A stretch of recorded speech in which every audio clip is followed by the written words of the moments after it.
요한복음 14장 16, 17절에 보면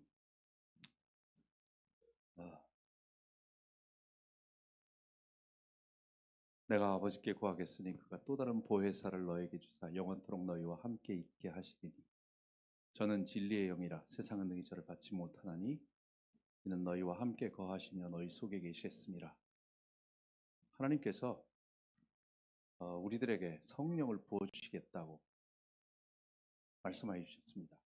그래서 우리의 구원은 성령으로부터 말미암는 겁니다. 그런데 우리가 성령 받아야 구원받는 건데 여러분 성령이 눈에 보이지 않잖아요. 참 이렇게 수술대에 불어넣어가지고 싹 뒤져봐가지고 성령이 있다, 성령이 없다 이러면 좋겠는데 이게 전혀 그런 게 아니란 말이에요. 그래서 우리 순복음은 좀 은사라도 많이 받으니까 뭐 조금 그래도 체험한다 생각하지만 뭐 우리 장로교 우리라고 하니까 좀 이상한데 어쨌든 저는 옛날에 성령이 있다니까 있는 거고 또 뭐 필요하고 이렇게 성경 말씀이 있으니까 있는 거지 사실은 내 마음에 잘 부딪히기가 어렵더라고요. 이게 없는 건 아닙니다. 분명히 있습니다. 설교도 합니다. 근데 이게 만져지는 것도 아니고 보여지는 것도 아니고 있다고 하니까 있는 거지. 그렇거든요. 여러분 성령 받은 증거가 뭘까요? 우리 로마서 8장 17절 거기에 보면 너희가 아들인 거로 아버지께서 그 아들의 영을 우리 마음 가운데 보내사 아바 아버지라 부르게 하셨다고. 너희가 자녀인 거로 하나님이 그 아들의 영을 우리 마음 가운데 보내주셨다고. 갈라디아서 4장에도 똑같이 말하잖아요. 양자의 영을 우리에게 부어주셨다고. 그러니까 구원받은 증거는 내가 하나님이 내 아버지시다. 하나님과 나와의 관계가 아버지다라고 하는 것을 확인하는 것. 우리 권혜학 씨는 그걸로 생각을 했습니다. 맞습니다. 예수 믿고 구원받은 사람은 정말로 하나님을 나의 아버지로 섬깁니다. 그런데 아버지 아닌데도 아버지라고 부르는 사람이 있더라고. 이단들 중에서도 보면은 JMS를 오직 예수 하면서 그렇게 어떤 사람은 1인 시위를 하고 있어. 재림 예수님 정말 죄 짓지 않은 분이라고. 너무 딱해 사람이. 그 사람 정말 확신 있고 또 하나님을 아버지라고 자기는 그렇게 근데 그 아버지가 다른 아버지인지 모르면서도 어쨌든 아버지라고 부르고 있다고. 그 사람이 정말. 고린도전서 13장 12장 3절에 보면 누구든지 성령으로 아니하거든 예수를 주시라 할 수 없다라고 말했습니다. 우리 예수님을 주님이라고 고백하잖아요. 우리는 다. 그런데 아까 말한 것처럼 제임에스를 주님이라고 말하는 사람이 있다고. 근데도 자기는 주님이라고 믿고 있다고요. 이게 바른 주님이라고. 개인적인 확신은 주관성이 들어갈 수 있다라는 겁니다. 우리가 주관적이라는 얘기가 아니라 성경은 분명히 그렇게 말하고 있어요. 하나님을 아버지로 믿고 예수님을 주님으로 고백하며 아까 말한 것처럼 그냥 입으로 말하는 게 아니라 내 삶을 다해서 내 목숨을 걸고 우리 예수 시시하게 안 믿었잖아요. 우린 죽기 살기로 믿었다고 옛날에. 그리고 그게 맞는 거고 우리는 뭐 취미생활로 신앙생활하는 거 아닙니다. 천국 지옥이 있으니까 우리 가야 할 곳 맞고 하나님 정말 우리 사랑하시니까 우리도 모든 걸 걸고 살아왔어요. 우리 주님으로 믿고 살아왔다고요. 그러나 이단들도 우리와 같이 우리보다 더 열심히 내는 사람이 있는 것을 볼 때에 내적인 확신만 가지고는 구원받았다라고 우리가 해서는 안 된다는 것입니다. 성경은 외적인 증거가 있습니다. 예수님은 니고데모에게 성령 거듭난 사람에 대해서 바람이 임의로 불매 어디서 왔다가 어디로 가는지 내가 모르지만 성령으로 난 사람도 이렇다고 말하면서 그게 뭔 얘기예요? 바람은 안 보입니다. 근데 바람이 지나가는 흔적은 나뭇가지 흔들리는 거 보고 안다는 얘기예요. 성령이 내 속에 있느냐 없느냐는 아까 말한 것처럼 주관적인 삶의 것도 있지만 그거 맞는 겁니다. 구원받은 사람 필연적으로 그렇게 살아요? 그러다 안 그런 사람도 그렇고 그런 사람들이 있기 때문에 크로스 체크를 해봐야 된다는 거예요. 구원은 장난이 아니잖아요. 시카고의 유명한 우리 전설이 하나 있습니다. 우리 전에 젊은 목사가 미국에 온 지 얼마 안 됐어요.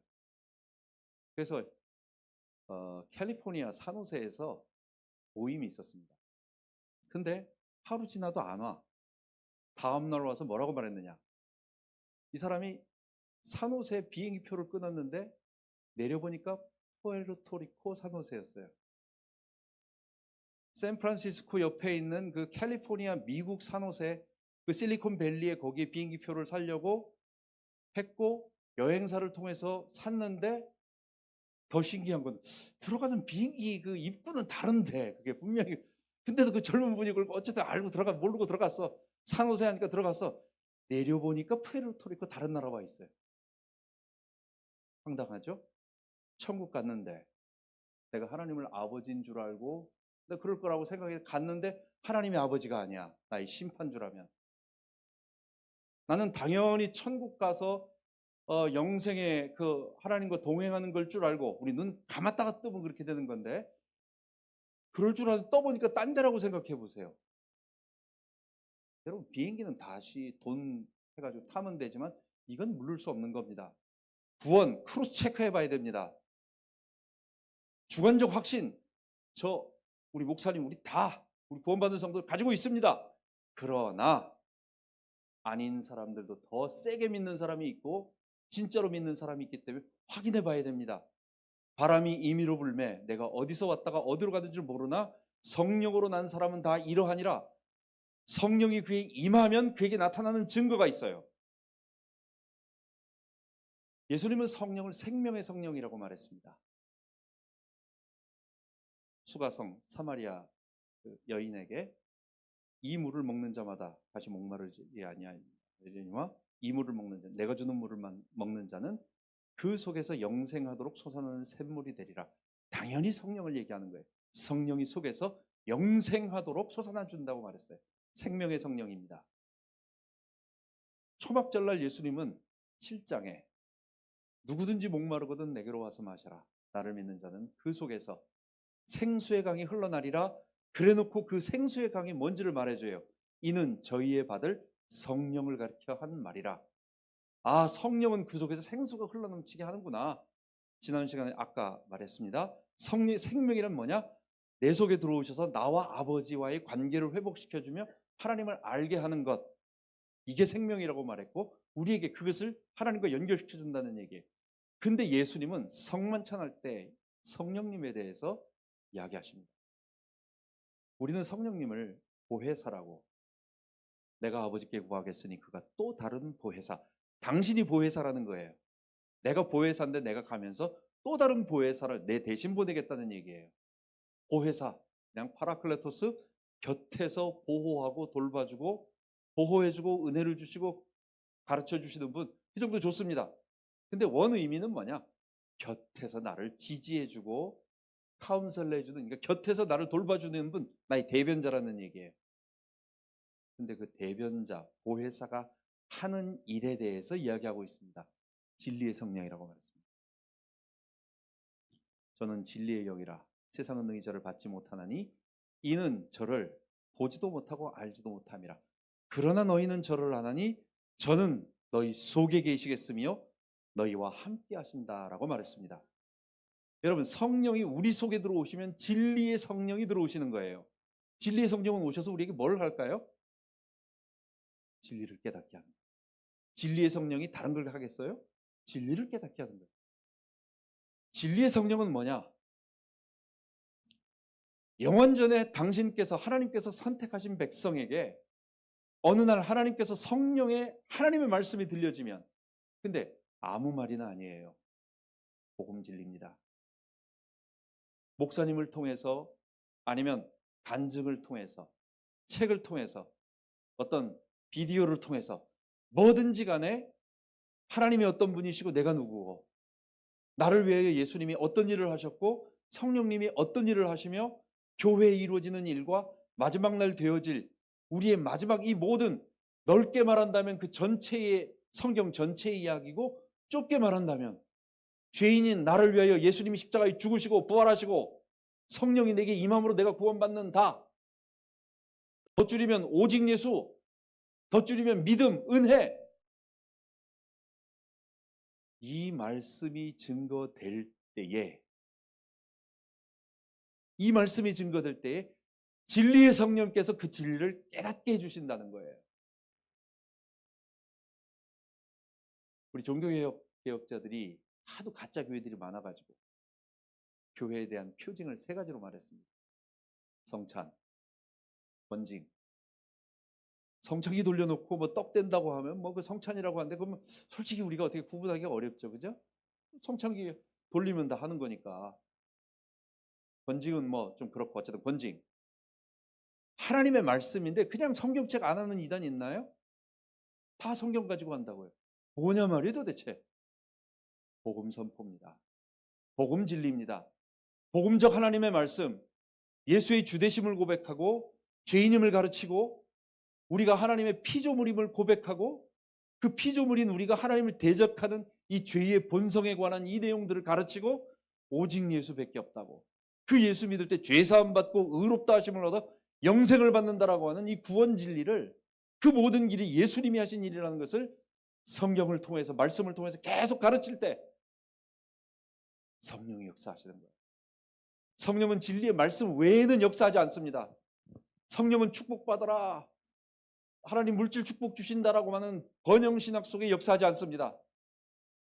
그것 받고 수많은 사람들이 몰려들어가지고 복 받겠다고 하는 사람들은 많아도요, 회심하고 거듭나서 그의 인생이 변화되는 사람은 없습니다. 진리의 성령이 오셔서 하시는 일은 아까 우리가 첫째, 둘째 강의에서 계속 얘기하는 그 내용처럼 결국은 불가능한 일입니다. 이거는 죄인임을 우리는요, 우리 스스로 절대로 고백할 수가 없어요. 이거는 우리는 하나님과 완전 단절되어서 죽은 자, 우리는 사망의 죄책을 받은 자, 우리는 그리고 그 죄로 말미암아 오염되어서 완전 우리의 지정의가 전적으로 오염 부패되었고, 그리고 우리 스스로 구원받을 수 있는 힘이 없는 전적으로 무능력한 자들입니다. 이런 자들이 내게는 하나님이 필요합니다, 내게는 그리스도가 필요합니다, 나는 아무것도 아닙니다 라를 고백할 수 있느냐? 없어요. 절대로 없어요. 이거는요, 복음 진리, 성경을 통해서 그 진리를 선포하고 그 선포된 말씀이 내게 들려질 때, 근데 이것도 수도 없이 그냥 지나갑니다. 어느 날 성령이 우리를 부르죠. 그래서 구원은 내가 깨닫는 게 아니라 하나님의 은혜로 주어지는 것입니다. 예수는 내가 믿는 게 아니라 성령이 내 안에 들어오셔서 나로 믿어지게 만드는 거예요. 우리가 예수 믿을 때 어떻게 믿었습니까? 저도 교회에서 태어나서, 사택에서 태어나서 교회에서 자랐고, 어려서 주님에 대한 거부 반응이나 사춘기 때도 반항 한 번 안 해봤어요. 그냥 뭐 그게 내 일상이었고, 여름 성경교 맨날 다녔고, 수련회 맨날 갔고, 안 갈 수 없잖아요, 목사들이. 그냥 가는 거예요. 재밌어서 가는 건 아니었지만 또 가기 싫은 것도 아니었고, 어쨌든 그냥 가는 거였어요. 근데 전혀 예상치 못하게 평상시에도 그냥 뭐 내가 뭐 하나님 말씀 좋아서 간 것도 아닌데 갑자기 하나님 말씀이 들리는 거예요. 중학교 2학년 때 동계 수련회 갔는데 우리 강도사님이, 평소에 말씀 전하시던 강도사님이 죄인이다 뭐 이런 복음에 관한, 그때 성령론에 관해서 얘기하셨는데, 어쨌든 기본적인 첫째 날 저녁 시간에 말씀을 전하는데 그 말씀이 전부 내게 들려지는 거예요. 뒤에 앉아 있다가 앞에 갔다니까 정말. 그리고 나는 뭐 내가 예수 믿고 나 거듭나야지, 나 인생 문제 뭐 고통스러워, 나 이거 해결받아, 이런 생각도 없었어요. 그냥 개구쟁이고 그냥 뭐 사춘기 까까머리 중학생이고 다 그런 사람들인데, 예상치 못했는데 가서 그 말씀을 들으니까 그 말씀이 내게 하는 말이라는 것을 들려지는 거예요. 그 말씀이 들려지니까 나도 모르게 예수님을 내 주인으로, 내가 죄인임을 고백하게 되고, 일어나서 예수님 영접하라고 하니까 일어나서 영접하게 되고, 목사 되겠다고 서원하고, 그리고 지금까지 왔어요. 주께서 주의 말씀을 증거해 주실 때에 항상 그런 건 아닌데, 그 말씀 들을 때마다 깨닫고 다 그런 건 아닌데, 그냥 뭐 콩나물에 물 부으면 다 빠져나가지만 자라듯이 어느 날 주께서 나를 부르실 그날이 있어요. 그때 진리의 성령께서 내 마음을 여셔서 내가 주님을 받아들입니다. 여러분, 주님을 받아들일 때에 일어나는 역사가 뭘까요? 진리 성령이 나에게 진리를 깨달으면 뭘까요? 어떤 현상이 일어날까요? 내가 온 우주의 진리를 다 깨달았어 라는 생각이 아닙니다. 진리를 깨달았다는 것은 내가 죄인임을 아는 거예요. 내가 죄인이라고 하는 무조건 자기 학대가 아니라 전능하신 하나님 앞에 내가 누군지를 알게 되는 거예요. 여러분, 그게 깨달은 거예요. 그게 그리스도 깨달은 거예요. 다른 걸 깨달은 게 아니라 이게 성령의 역사고, 성령의 역사는 그게 진리의 역사고 성령의 역사예요. 신천지 강사를 보십시오. 신천지 뭐 이렇게 동영상 보면은 뭐 10만 무슨 뭐 수료식 뭐 이런 거 있잖아요. 거기에 나와서 간증하는 사람들 얼굴 보시고 그거 보십시오. 확신에 차고 기쁨이 넘칩니다. 신천지 강사들 얼마나 얼굴에 확신 넘칩니까? 이게 깨달은 게 아니에요. 진리의 성령은 나로 하여금 내가 죄인임을 알게 만들고 그리스도의 보혈이 아니고서는 내가 살 수 없구나라고 하는 것을 전심으로 알게 만드는 역사, 이거는 성령의 역사인 것입니다. 하나님께서 영세전에 선택한 사람에게 누군가를 통해서 복음의 말씀이 말로든지 글로든지 동영상이든지 뭐든지 간에 전달될 때, 어떤 그 복음 내용이 전달될 때 외적인 소명, 그때 그 성령이 그 내용을 내게 깨닫게 만들어주세요. 내적 소명. 이때 내게 생명의 씨앗을 넣어줘서 중생돼서 그때 비로소 내게 회개가 터져 나오는 것입니다.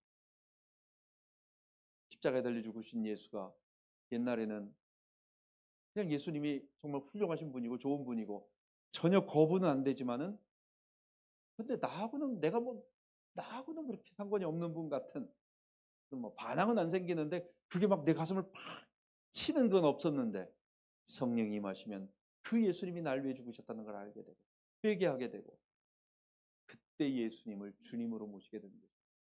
그래서 성령이 내 안에 들어오시면 사람은요, 회심이라는 것을 하게 돼요. 즉 회개하게 되고 예수님을 주님으로 믿게 되는 겁니다.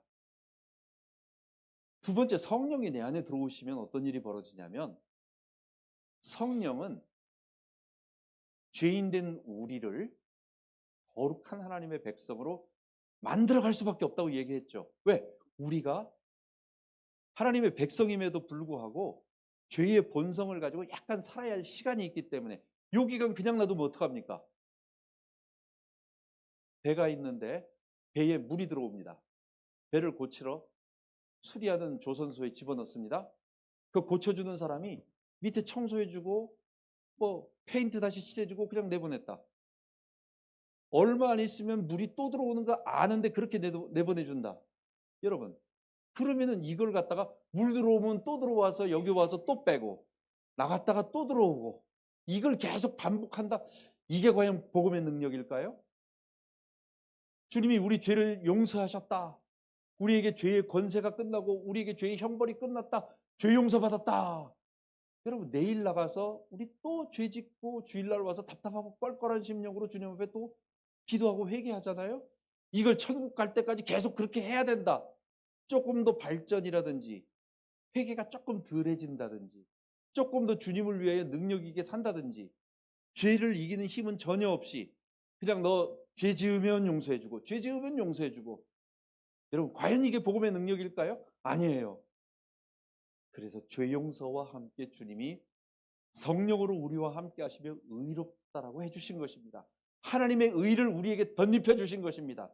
죄 용서는 지나간 나의 죄에 대한 형벌 면제, 죄책 면제, 아담이 지은 첫 범죄에 대한 죄책을 면제해 주시고, 지난 내가 자범죄로 지은 죄에 대한 책임, 죄 졌으면 죄값을 치러야 되잖아요. 십자가에 달려 죽으신 예수님이 내 모든 지금 이전에 있었던 죄는 다 용서해 주세요. 그럼 이후에 내가 걸어가면서 살아야 할 미래의 요 기간 동안은 어떻게 할까요? 주께서 죄를 이길 수 있도록 성령으로 나와 함께 하신다는 거예요. 그래서 이걸 어려운 말로 칭의라고, 하나님이 우리에게 의는 아닌데 의라고 칭해 주시니까 칭의, 이렇게 하나님이 나를 죄인인데 의인으로 불러주신다. 너무 길잖아요. 줄여서 칭의 이렇게 말하는 거예요. 주님이 내게 나를 의롭다 말씀하신다. 그럼 실제는 뭘까요? 그게 성령 부어주신다는 얘기예요. 그게 성령을 부어주심으로 나를 거룩하게 만들어 주시겠다. 그걸 다른 말로 칭의, 의롭다고 말씀해 주시는 거예요. 자, 성령이 내 속에 계신 사람은 어떻게 된다고요? 그 성령이 나로 하여금 거룩하게 만들어 가세요. 아까 말한 것처럼 내가 결단은 합니다. 그러나 이게 뭐 손톱 맨손으로 절벽을 기어 올라가는 무시무시한 게 아니에요. 기쁘고 즐겁고 행복하고 주르락모하는 자는 올라가고 올라가지 내려가고 내려가고 그런 건 없어요. 가면 갈수록 태산이 아니고 시온의 대로가 열려요. 예수 믿으면 쉽습니다. 다른 거는 종교이지만 어렵지만 예수 믿으면 성령이 내 안에 오셔서 늘 감동 주시고 감화 주시고 기쁘게 만들고, 근데 죄의 본성이 있기 때문에 우리가 말씀을 멀리하고 내 육신적으로 막 살면 그쪽에 관성이 더 땡기기 때문에 더 돌아오기 힘들어요. 그래서 말씀 안에 자꾸만 말씀 전하는 목사님과 가까이 하고 이 말씀을 계속 들으려고 기도하면 이거는 저절로 쉽게 갑니다. 그래서 칭의를 받은 자는 반드시 성화가 나타납니다. 하나님은 우리를 의롭다 하시면 우리는 어떻게 될까요? 의로워져요. 우리가 우리를 의롭다고 말하는 게 아니에요. 그래서 하나님의 칭의는, 하나님의 의롭다 하심은 우리의 거룩함으로 나타납니다. 그래서 하나님은 칭의라 쓰시고 우리는 성화라 읽는다. 같은 말입니다. 하나님이 의롭다 하시면 우리에게는 의롭다 함이 서서히 이거는 그러니까 그렇게 살아라라고 우리에게 어떤 확신과 뭐 명령을 주는 게 아니라 그게 영적인 실제로 변화된 것입니다. 우리에게 그거는 정말 뭐가 들어온 거예요. 성령이 들어온 거예요. 세 번째, 하나님께서 우리를 죄인에서 거룩한 백성으로 입양해 주셨어요. 양자 삼아 주셨어요. 여러분, 양자 하면은 우리는 보원에서 어려운 애를 너무 불쌍해 가지고 우리 집에 데려와서 밥 먹여주는 거로 생각을 합니다. 이게 일반적인 우리가 알고 있는 양자의 우리가 개념입니다. 그러나 1세기 로마 시대에는 그런 시대가 아니었어요. 옛날의 양자는,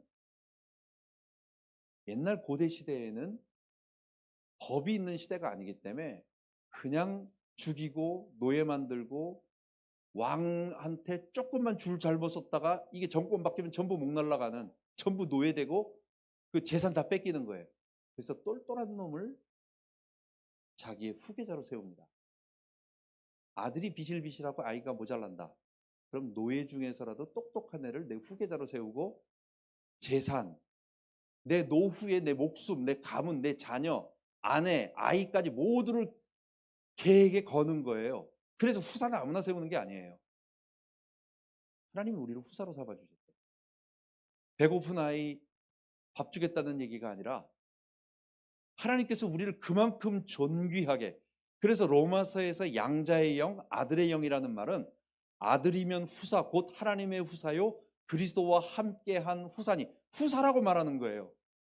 우리 밥 먹여주는 그냥 불쌍한 애가 아니라 우리로 하여금 당신의 모든 기업을 줘서 우리로 하여금 전권을 가지고 할 수 있도록 만들어주시는 후계자로 삼아주신다는 얘기예요. 법적으로 그렇게 하셨다는 얘기예요. 그러니까 우리가요, 일생 살아가는 동안 어떻게 될까요? 그러면 우리에게 죄의 유혹이 찾아오고 우리에게 목숨의 위협, 우리가 그리스도인으로 살아가는 데에 이거 하면 돈 잃어버리고 손해본다라고 하는, 사실 그게 우리에게 위협이죠. 누가 뭐 우리의 목숨 위협하겠습니까? 그러나 실제로 돈에 손해보는, 너 이렇게 하면 너 손해봐, 주일날 문 닫으면 너 손해 상당히 본다, 너 가게 문 닫는다, 뭐 이런 식의 두려운 마음을 주는 그런 위협, 육신의 향락, 타락, 이런 것들이 우리에게 계속 유혹해도 입양된 자는, 법적으로 완전 하나님의 백성이 되고 성령이 영원토록 떠나지 않는 사람은 죽을 때 뒤를 돌아봤을 때 끝까지 죄의 길에서 이탈하지 않습니다. 우리는 구원에서 이탈되지 않습니다. 우리가 잠깐 아차하고 넘어졌긴 하지만 다시 일어납니다. 천부의 의지 없어서 손들고 이거는요 구원받은 사람만 이렇게 할 수 있어요. 죄인인 우리, 주님은 그런 우리를 갖다가 혼내지 아니하시고 내 자녀라고 얼마든지 받아주세요. 그래서 성도는 견인하게 되는 겁니다. 입양 우리를 자녀, 법적 자녀로 만들어 주셨기 때문에 그 법적인 자녀를 기분 나쁘다고 하나님이 너 호적에서 파가라 라고 하지 않고 끝까지 떠나지 아니하시며 보호하시기 때문에 그는 견인되는 겁니다. 견인은요 한자로 우리 견인차, 레커차를 얘기하는 게 아닙니다. 앞에서 딱 끌고 쭉 끌고 가는 게 아니에요. 한자가 견고할 견자에다가 인내 인자입니다. 끌인자가 아니에요. 견고하게 인내하는, 끝까지 굳게 인내하는 겁니다. 죄의 유혹이 있고 사탄의 시험이 있고 위협이 있어도 우리는 절대로 죄로 돌아가지 않는다. 돌아갈 수가 없어요. 돌아가지 말아라. 그 얘기하는 게 아니에요. 성령 받으면 돌아가지 않아요. 잠깐 뒤로 물러갔지만은 다시 일어나서 앞으로 나아갑니다. 그게 하나님의 백성이에요. 자, 구원받았습니다. 성령이 내 안에 계십니다. 진리의 성령이 나를 하나님의 백성의 이 주의 말씀을 깨닫게 하셔. 그 복음 선포가 제일 중요한 거예요. 복음 선포를 듣고 죄인임을 깨닫고 하나님의 백성이 되었습니다.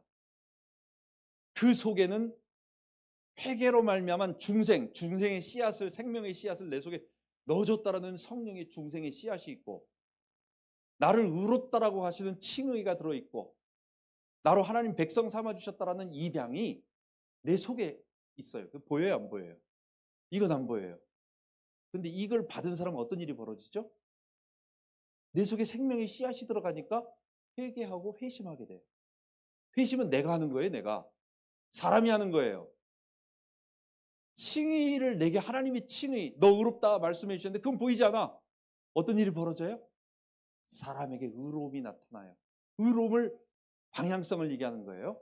그쪽으로 나아가고 싶고 그쪽이 좋아지고 죄에 대한 거부 반응이 생기고 싫어함이 생기고 저항감이 생기고, 나를 법적으로 자녀 삼아 주셨다는데 보여요? 근데 견인하게 되는 것입니다.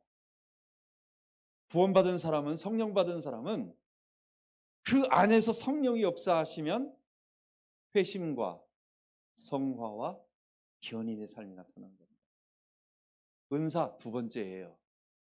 교회가 하나님께서 사용하시기 위하여, 하나님께서 교회를 이끌기 위하여 하나님께서 우리에게 은사를 주세요. 근데 불신자에게도 은사 주셔서 교회 할 수 있게 만듭니다. 당나귀도 하나님께서 쓰셨어요. 당나귀가 말하는 거 알잖아요. 발람 선지자가 나쁜 짓 하려고 하니까 가지 못하게 막았는데 뭐라고 하니까 말로 하잖아요. 내가 너 언제 잘못한 거 있느냐고. 하나님이 쓰시면 돌멩이도 말을 하고 하나님이 쓰시면 짐승도 말할 수 있어요. 기적 너무 좋아하지 마세요. 열불짐승, 둣불짐승이 있습니다. 둣불짐승, 열불짐승, 이런 요한계시록 13장에 나오는 정치 권력과 종교 권력, 그들이 하늘에서 불을 내린다고 말을 했어요. 바알 선지자는 하늘에서 불 못 내렸는데 이 둣불짐승, 이 거짓 선지자는 사람들 앞에서 하늘에서 불을 내리면서 기적을 행하고 짐승이 우상을 만드는데 우상이 말을 하게 만들었어요. 기적조하다가는 기적이 차게 됩니다. 애기처럼 아장아장 걸어가게 돼요. 기적이 교회를 위하여 필요하긴 합니다. 그때는 하나님이 사람을 통해서 겸손하게 쓰실 수 있어요. 그럼 그 은사를 가지고 우리가 사용하면 돼요. 그러나 구원받은 증거라고 말할 수 없어요. 진짜 증거는 뭐냐? 성령이 내게 임하시면 회심과 성화와 견인이라는 것. 근데 이 세 가지가 하나의 똑같은 얘기예요. 뭘까요? 성령이 나를 거룩하시게 하시는 쪽으로 살아간다는 얘기예요. 이 거룩함의 첫 시작을 회심이라고 말하고 마지막 끝나서 돌아보면서 우리는 계속 거룩함의 길을 살아왔다. 이걸 견인이라고 말하는 거예요. 전체가 성화예요. 너무 무시무시하게 생각하지 마세요. 성화를. 그냥 성령이 나를 거룩하게 만들어가는 이 삶이 그냥 우리에게 저절로 나타난다는 거예요. 그리고 그게 우리의 방향성이라는 거. 이거를 저절로 될 수 있도록, 물론 우리가 결단하고 가지만, 그러나 억지로 우리 힘으로 가는 게 아니라 성령이 밀어주시는 힘으로 가니까 돛담배에 우리의 인생이 노를 저어서 배를 저어서 태평양을 건너가는 게 아니라 돛담배에 바람, 하나님의 은혜의 바람으로 앞으로 나아가게 만들어 주신다는 거예요. 여러분과 제가 그래서 복음 오늘 그냥 짧은 시간 3번에 걸쳐서 얘기했습니다. 우리 다음에 인천에서 하는 거 5번에 걸쳐서 제가 처음부터 얘기했습니다. 대구하고 부산은 교회에 맞춰서 내가 가볍게 좀 간증도 하고 이렇게 하겠다. 근데 인천에서는 내가 강의를 하겠다고 얘기했어요. 그래서 실시간으로 인터넷으로 하고 모든 사람들이 보게 만들겠다. 물론 이것도 인천에서 한 거 한 다음에 동영상으로 다 올릴 거예요. 여러분들 보시면 돼요. 그때 가기 전에 여러분들 그때 한번 확인해 보시면 됩니다. 오늘 여러분들에게 꼭 말씀드리고 싶은 거 짧게 얘기했지만 그냥 예수 믿고 구원받는다 문제 해결 복음 아닙니다. 십자가에 달려 죽으신 예수의 그 십자가와 부활을 통해서 내가 어떻게 됐나요? 네, 죄 용서받는 것, 성령이 내 안에 들어오시는 것. 그래서 이 다음에 죽어서 천국 가는 건 말할 필요 없어요. 내가 거룩해져야 천국 가는 거 아니에요? 구원받았기 때문에 거룩함이 요구되어지는 거예요. 거룩해져야만 천국 가는 게 아니에요. 거룩해지기 전에 이미 우리를 구원해 주셨어요. 그러니까 복음이에요. 근데 구원받은 자는 필연적으로 거룩을 향해 나가게 돼 있다고. 거룩 향해 나가지도 않으면서 구원받았다고 하는 황당한 일이 있는 거예요. 이걸 다른 복음이라고 말하는 거예요. 다른 복음은 없나니 다만 어떤 사람들이 너희를 요란케 하여 그리스도의 복음을 변하려 함이라. 그러나 우리나 혹 하늘로부터 온 어떤 천사라도 우리가 너희에게 전한 복음에 다른 복음을 전하면 저주를 받을지어다 말했습니다. 우리가 구원받은 것은 크게 구원받은 것입니다. 여러분, 사람들이 생각할 때에 지나온 30년이 너무 아깝다. 다 그 후회랍니다. 내가 여기에다가 있지 않았으면. 물론 저도 마찬가지입니다. 저도 아버지가 목사님이었기 때문에, 그리고 우리 아버지가 다락방을 했기 때문에, 우리 아버지가 안 했으면 나도 아마 거의 안 했습니다. 안 했을 가능성이 더 많아요. 왜냐하면 나는 벌써 내가 원하는 스타일의 목회를 하겠다고 했고, 우리 아버지가 계속 말을 할 때 안 한다고 했었어요. 나는 계속 거부하다가 결국은 우리 아버지 설교는 재미가 하나도 없었거든요. 옛날에 장로교 목사님이니까 제목을 딱 보면 1번, 2번, 3번이 나오는 거 있잖아요. 그래서 어떻게 해라. 그러니까 재미가 하나도 없는 거예요, 맨날. 근데 우리 아버지가 어느 날 다락방 하다가 갑자기 오직 예수 이러고 전도하자고 그러고 그래가지고 거기에 혹해가지고 내가 어쨌든 그렇게 됐습니다. 다락방을 안 했으면 내가 좋았을 텐데 라고 생각하고 우리 아이들에게는 너도 나처럼 다락방 해서 이렇게 되라 라고 얘기하고 싶지 않아요.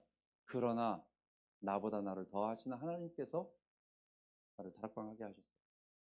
우리 아버지가 억지로 나를 못 끌고 간 게 아니라 하나님의 아버지를 통해서 나에게 하셨고 나는 기쁜 마음으로 갔고 그게 나의 30년 물론 15년 전에 이미 했지만은 그랬습니다. 여러분과 우리가 다 그런 사람들이에요. 우리가 다시 가라고 하면 가진 않겠지만 나보다 나를 더 잘하시는 하나님께서 나를 거기 가게 하셨고 그게 우리를 멸망시키는 길이라면 보내지 않았을 거라고 사명이 있는 겁니다. 저는 분명히 있다고 봅니다. 모세가 시편 90편에 인생이 70이요 강간하면 80이라도 90편에 수고와 슬픔뿐이요 신속히 간다고 말했습니다. 인생 평균 나이가 몇이라는 얘기예요. 대부분 그건 80이라는 얘기예요. 모세가 알고 있었어요. 자기 나이가 몇 살이죠? 모세 80에 그거. 모세가 자기가 80, 이러면 80에 하나님이 그를 부르셨다는 얘기는 끝난 거예요, 모세도. 모세가 80에 끝난 인생입니다. 이두로의 양을 치더니 야곱은 20년 동안 고생을 하면 자기 양이 있었습니다. 모세는 40년 쳤는데도 양이 없어요. 이두로의 양입니다. 처가살이 쌀이 소말이면 처가살이 안 한다고 하는데 40년 동안 양쳤는데 자기 양이 아니에요, 그게. 와이프도 말 안 듣습니다. 게르솜에게 할례를 하자고. 우리 하나님 백성은 원래 할례하는 거라고. 그거 해서 뭐 하냐고. 그거 한다고 해서 뭐 달라지는 거 있냐고. 그래도 끝까지 안 해가지고 할례를 못하게 했어요. 와이프도 말 안 듣죠? 나이는 다 80 다 돼가지고 죽을 날 평균 연령 다 됐죠? 그리고 뭐 자기 양도 하나도 없는 완전 실패한 인생 모세. 하나님께서 그를 부르셔서 40년 더 쓴 겁니다. 그가 하나님 앞에 완전히 굴복하고 엎드렸을 때 하나님이 쓰시는 거예요. 물론 그에게 엄청난 뭘 우리를 갖다가 30년 이렇게 해가지고 하셨겠다. 그것도 하나님의 뜻을 알게 되면 그런 관심 자체가 없어져요. 하나님 나 뭘 시켜도 하겠습니다. 뭐 나에게 어디 가서 요거 뭐 하든지 상관없습니다. 제가 다락방 나오고 나서 다락방 이전은 부목사였기 때문에 뭐 그랬고 다락방 나오고서 15년 동안 외부에 나가서 설교는 딱 4번 해봤습니다. 어느 교회에서 설교해달라고 해가지고 2번 수련회처럼 해서 메시지 2번 해보고 우리 친구 목사님 그래도 큰 교회니까 거기 와서 새벽 기도회 특별 기도회 1번 설교하고 4번. 나는 나가지도 않고 또 누가 나를 몰라요. 나도 나가기도 싫고 부르지도 않고 우리 서로 모르는 사이예요. 어느 날 하나님께서 그냥 갑자기 부르시는 거예요. 전혀 다락방 10여 년 동안 나는 한 번도 생각을 안 했습니다. 저건 복음이 아니고 그다음 한국 교회를 망하게 할 만한 위협되지 않는다. 지금 뭐 누가 다락방에 갑니까? 있는 사람 못 나가게 하려고 계속 유지하고 있는 판이죠. 이 목사 없으면 저거 없어진다. 난 그렇게 생각을 했습니다. 그리고 내 주변에 내 가족 중에서 누구 다락방에 있는 사람 아무도 없습니다. 그러니까 다락방 관심이 없어요. 동영상 보면 교만한 목소리 듣기도 싫습니다. 그래서 쳐다보지도 않았고 10여 년 동안 정말로 쳐다보지도 않았고 생각하지도 않았어요. 올 2월에 갑자기 메일이 와가지고 나한테 내가 쓴 글을 누가 AI로 MP3로 만들어서 돌리고 있다는 거예요. 그 저자 말 허락 없이 해도 되냐고. 마음대로 하시라고 괜찮다고. 그래도 도대체 누구길래 나를 갖다가 이렇게 했을까 해가지고 카페에 들어가 보니까 내 이름이 많이 나오는 거예요. 그 글을 읽어주게 됐다. 그래서 글을 쓰기 시작해가지고 이렇게 된 거예요. 오늘까지 오게 된 겁니다. 나는 작년 말까지만 해도 내가 다락방에 대해서 글 쓰리라고는 상상도 안 했습니다. 생각조차 없었어요. 올 2월 8일인가 그때 나한테 메일이 왔는데 그 이전까지는 다락방에 다짜 이런 일이 벌어지는지도 몰랐고 타락이 있는지도 몰랐고 관심도 없었고 하고 싶지도 않았어요. 다락방 목사는요. 누가 나를 보고 다락방 목사라고 하는 거 되게 싫어해요. 기분 나빠요. 그거 좀 잊어버리지. 우리 노회 목사님은 나만 보면 계속 소개를 해. 저 좋은 목사, 저 얘기하다 마지막에 혹시 교회에서 다락방 때문에 어려운 사람 있으면 이광원 목사님에게 가라고. 산통을 다 깬다고. 잊어버릴 만하면 꼭 그렇게 말을 해가지고.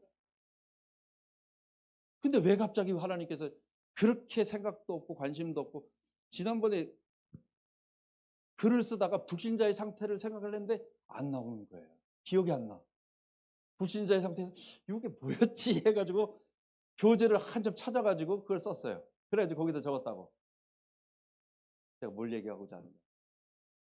하나님이 우리의 모든 과정을 이끄시며 관심 없으시며 그러나 이 일에 있어서 하라고 한다면 하나님이 시키시면 우리 하는 거 아니겠습니까? 나도 꽃길을 가고 싶고 나도 사람들에게 칭찬 듣고 싶고 나도 사람들에게 존경받고 싶지 나도 누군가 싸우고 싶고 이런 거 관심 없잖아요. 우리 다. 그러나 하라고 한다면 복음의 진리가 무엇인지 모르는 사람들에게 특히 어려움 속에 있는 사람들에게 이 복음을 전하라고 한다면 우리 하는 겁니다. 우리 모두 다 모세처럼 이미 끝났다고 생각하고 30년 다 손해봤다고 생각하고 그러지만 사람들은 손해라고 생각하지만 하나님은 손해가 아니라는 거예요. 그것이 있기 때문에 사람들의 아픔을 알게 되고 고통을 알게 되고 눈물을 알게 되고 엎드리게 되는 겁니다. 귀한 우리 목사님, 또 함께하는 목사님. 놀라운 교회인 것 같아요. 하나님께서 이 교회를 세우셔서 이런 일이 있었는데도 아무도 목사님과 떨어지지 않고 그래도 했다는 것은 목사님을 굉장히 존경하고 사랑하고 또 목사님이 그동안 바르게 가르쳤다는 것 같습니다. 물론 우리가 약간 고쳐야 할 진리 부분도 있을 수 있어요. 그때까지는 우리의 눈을 가리신 거예요. 저도 2007년 전까지는 다락방 목사였다니까, 다락방 메시지 했다니까요. 저도 애들에게 왕선지자 제사장하고 그걸로 전도했고, 나도 그걸로 했다고요. 우리 다 그렇게 했던 거예요. 그때까지 눈을 가려주셨고, 내가 어디 있는지 몰랐다는 거예요. 단, 하나님께서 이제 때가 돼서 우리에게 새로운 길을, 바른 길을 보여주시면, 그 바른 진리를 가지고, 그렇기 때문에 진리를 더욱 선명하게 말하고, 더욱 가르치고, 그래서 지나간 우리의 그것이 뭐 사실 좀 부끄러운 일이긴 하지만, 그것에 너무 매여 있지 말고 괜찮습니다. 어떤 일을 해도 괜찮습니다. 이제 돌이키면 되는 거예요. 이제부터 바르게 가르치면 되는 거예요. 그냥 편안하게 하나님의 은혜 가운데서 여러분들 과거를 어렵게 생각하거나 부끄럽게 해서 자꾸만 그렇게 생각하지 뒤로 물러서지 말고 하나님 말씀으로 목사님과 함께 계속 이 구원의 진리를 계속 전하는 여러분 되기 바랍니다. 하나님 아버지 감사합니다. 우리에게 이 짧은 시간에 복음 이 신학 세미나를 통해서 예수님이 우리를 위해 죽으셨다는 사실이 얼마나 놀라운 일인지를 사실 개괄적인 거지만 그래도 말씀을 나눴습니다. 주여 우리의 영혼을 열어주시고 성령으로 충만케 하시고 십자가가 더욱 감동되게 하시고 감격하게 하시고 그리고 이 복음을 통하여 먼저 내 자신이 죄를 이기고 거룩해져가는 이 성화의 아름다운 칭의의 그리고 성화의 축복을 체험하게 하시고 그리고 이 복음을 많은 사람들에게 전달해주는 우리 교회 함께하는 교회와 이 지역에 있는 교회들 그리고 목사님과 중직자와 성도들 되도록 축복하여 주옵소서. 우리 주 예수 그리스도 이름으로 기도하옵나이다. 아멘.